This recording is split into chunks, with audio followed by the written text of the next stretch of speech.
Hey guys, it is me, Jordan. Welcome back to another Jordan Budgets video. Today is the first time we are doing a monthly budget together. I want to share with you guys how myself and my two boys live on my $3,000 a month income. So this is a low income family and a low income channel at this point.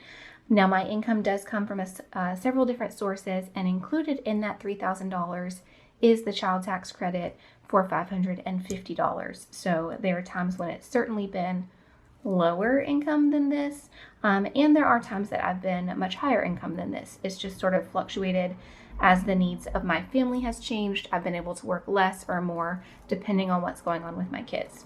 So with all that being said, let's jump right into this low income budget, and I will share with you guys exactly how I break down everything and what the percentage is that I pay for fixed expenses, sinking funds, and variable expenses. Okay, so all of that has been said, so let's get started. As I mentioned, right now I do have different incomes, and they fluctuate a bit, but this is what I expect it to be for this month. Income 1 is going to be $1,400, and income 2 should be $1,150, and then the child tax credit is $550. That would put my total income to, let me just check that. I think it's going to be $3,100, $3,100. Sorry if you guys hear my chair shaking around. It's not the best chair, but such is life. How are you guys doing this week? I think I'm getting sick. I think I jinxed myself last week when I said I was saving for our sick fund because the kids have started school again, and of course we are already kind of starting with like a runny nose and some kind of thing. So I've been a little off this week, but otherwise it's a good start to our week. We don't have a lot going on, so I don't know, maybe that's why I don't feel stressed, because I feel like all summer it was like back to back to back. We had trips and things happening. It feels good to get back into our normal routine. Okay, so for August, our rent every single month is $865. Tuition for my youngest son is $400, and I will say if you are low income and you're in the United States, you can likely qualify for a free tuition preschool. I happen to live right next door to an amazing preschool. It's a private preschool. It's the one that everybody wants to get into. And somehow the cards just fell perfectly to where both of my sons got into that preschool. This was when I was making more money. So back then I was paying $900 a month for both of my boys to be in that preschool. Tuition has lowered just a little bit since it's a year-round schedule. That means the preschool is not open all the time. It closes when the public school is closed. So this is a very inconvenient situation for a single mother, and I will say most single parents, I would not suggest paying for a private school. I would say optimize your funds and your resources and go with a private school. It's just that my kid has been here for years, so I do pay to keep him at that private school. His hours are 8:30 to 2:30. So again, it's a traditional, it's like traditional school.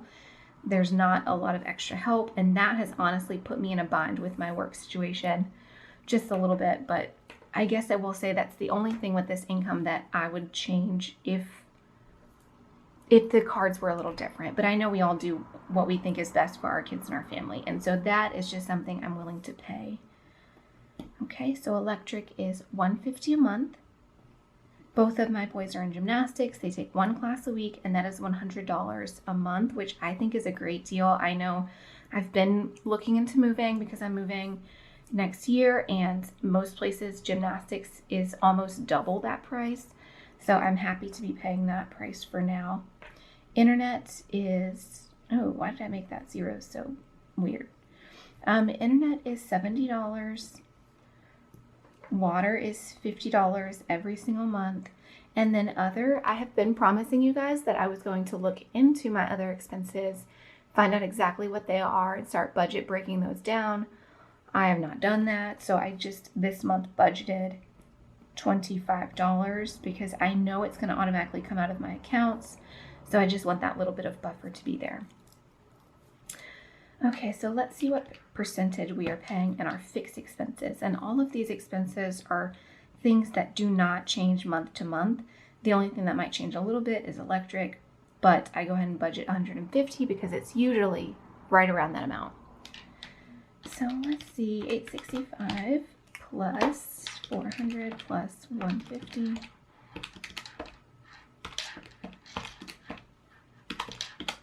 All right, so that's 1,666. I'm going to divide that number. So my fixed expenses are 53.5, so 54% of my budget.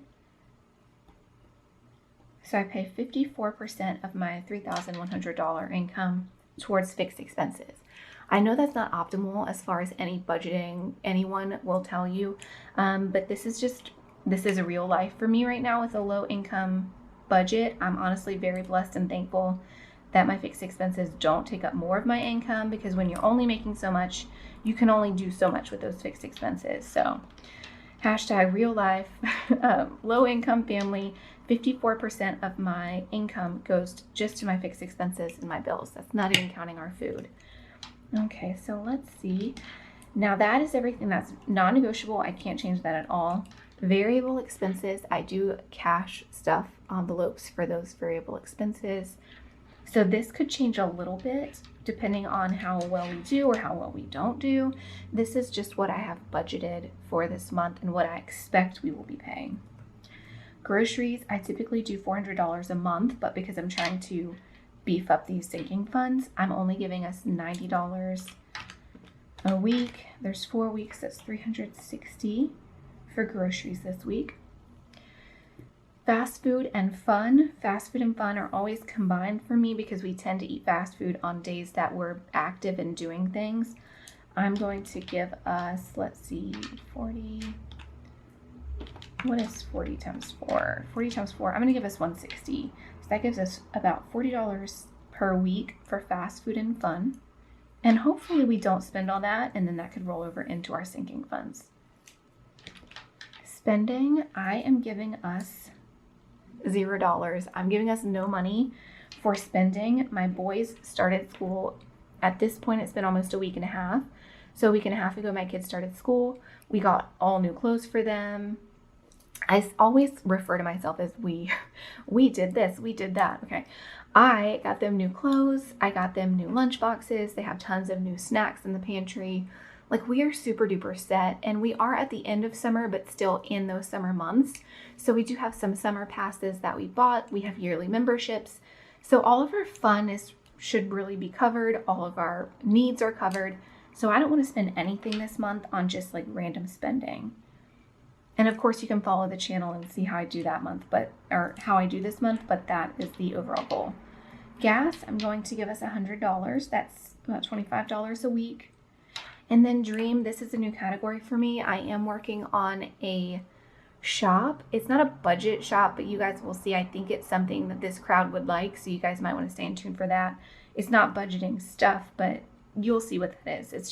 It's a little shop that I'm working on. So I'm calling it my Dream Fund, and I'm going to give myself $100 a month for that. So I'm basically taking all of this useless spending stuff, putting it towards building up my dream, and I'm going to take you guys along with me and how I'm doing with that. But just so you know, that is there. And then let's add up this category and see how much we spent on our variable expenses, and that is our day-to-day weekly spending. 720. So I'm going to divide that by how much I'm bringing in. Let's see. So 23%. 23% of my income is going to variable expenses, and that is weekly spending, and that's cash that I'm stuffing in my weekly envelopes. All right, moving on. And again, this is all hypothetical for the variable and the sinking funds. We will see how I stuff that cash when the week actually arrives. But just for the sake of planning that money to make sure it goes where we need it to go, I'm going to go ahead and fill out the sinking fund categories that I want to focus on this week. Not this week, this month. Okay, moving. So you guys know I'm moving in about a year. I say it's a year. Realistically, at this point, it's about 10 or 11 months from now. I'm going to start a countdown at some point soon and bring you guys along on that journey as well. But moving is happening very soon, and this moving fund is for a trip that I'm making very, very soon, just to go visit apartments and to go visit the area that I want to move to. Birthdays. Now this is a big one, so hear me out. $300 for birthdays, because both of my boys' birthdays are in the next 3 to 5 weeks. So one of them, his birthday is in 3 weeks, the next one is in 5 weeks. And I will do either a combined party, or we've been discussing a big present for the boys. We will see what they pick. It's completely up to them. I'm not trying to force their hand either way. But they get to either pick a big present or the birthday party that they want. The birthday party will honestly be more. I'm willing to do it. But because we're moving, I'm not sure if focusing on a big birthday party is worth it, because we're going to be leaving this whole crowd and all of these friends soon anyway. So I don't know. It's up to the boys, but we will see. So all that to say, birthday gets $300, whether they pick a big present or a birthday party. We have to build this fund because that needs to be spent very soon. All right, car insurance. I'm going to be paying that as well very soon, as well as car tag. So car insurance gets $20, car tag gets $20. And I'm just kind of hoping that is enough, because I don't have a clue what either of those cost. I'm going to find out this year. New car, we're going to put $50 into new car. Realistically, that might go to new tires for my current car, or it might go towards the savings for new car. Christmas is going to get $10. Sick days is going to get $10. Contacts gets $40. I really want new contacts. It would be nice to be able to see again. Phone. That is for a new phone. I am not someone who buys a new phone just because they want one. I've had my tiny little phone. I'll show you guys. I'm going to get my phone. I'm trying not to show pictures of my kids, so if y'all ever see them accidentally, let me know. But new phone, because I've had this phone. One of my kids said, "I love you, Mama," and wrote it on a sticker. This OtterBox is an OtterBox that my sister-in-law threw away because it was broken, and that's the OtterBox I've been using. And then the phone itself is just a tiny little, look how little it is. That's another one my sister-in-law laughs at me all the time, because she's like, "Your phone is like a little baby." Anyway, I'm not upgrading my phone because I want a new phone. I just know that this one's on its way out because I've had it for years, and I'm just saving for when that expense pops up. Haircuts, $40. And then work. So work and dream are kind of the same thing. Let me tell you what the difference is in those two. But first, work is going to get $170. That is something I really want to beef up, because there's something I want to launch and do soon. Dream is so weekly I will get $25. That is to buy cardstock, paper, things that I'm playing around with, because my product is paper based, and it's something in the paper, what's the word I'm looking for? Stationery family. And so dream is just to buy the stuff to play around with, if you will, to experiment, to kind of lay out some of my templates and things. Work is to actually stash and put away. I hope you guys can see all these categories. Work is to actually stash and put it away, and that's money that I'm going to use on professional equipment, hiring a professional to do some edits if I need it, that kind of thing. So this money is getting stashed. This money is meant to be spent. So that's why they're in different categories, but they're basically for the same project or thing. Okay, so let's see. Let's total our sinking funds and see what we're spending here. And of course, I have money in my sinking funds. If you've been following my channel, this is just money that's getting added into that. We can total those numbers up together sometime soon and see what I have in all of those categories. I just did not do that here, for this video. So $720 this month will be going to sinking funds. A lot of that is thanks to the child tax credit. I have that extra money to play around with and throw into sinking funds. Let's divide it by our total income and see that is 23% of our income. So 23% is going to sinking funds, 23% is going to variable. That doesn't look right. Oh yeah, it is. Okay. Anyway, okay, ignore my spaciness. So fixed expenses gets 54% of our income, variable expenses gets 23% of our income, and then sinking funds gets 23% of our income. So that is the August budget, and that is how I choose to spend my $3,100 every single month, or that's how I'm spending it this month. For the most part, these things don't change. Of course, my sinking funds change as priorities shift. Okay, my camera cut itself off as it does. I was just going to say to you guys, if you like this budget sheet, let me know. I know it's a very basic one, but I could very easily clear out the actual categories and leave the headers like fixed expenses, variable, and sinking funds, and leave the colors, and you guys could have this as a free printable, and I would list it down below. I could very easily do that. So if you want it, let me know, and I'll do that for you. Now, what I was going to say before my camera interrupted me was that I meant to put 3 goals on the bottom. I did not do that, so I just wrote them on the back. But these are my 3 goals for this month. First goal is I want to have 10 no spend days. That's self-explanatory. I want to have 10 days where I don't spend anything and I save that money instead. I want to eat out 1 time a week or less. We tend to eat out 1 time a week after gymnastics. Before I started really hunkering down and getting my budget together these last few weeks, I was eating way more out. I feel like I've pretty much got this one together, but just to keep challenging myself, I want to make sure I stick to that all month, that we only eat out 1 time a week. Last one is I want to fill the 8 categories that have not been filled, and by that I mean these categories like books, furniture, lawyer, things that I don't have a budget for.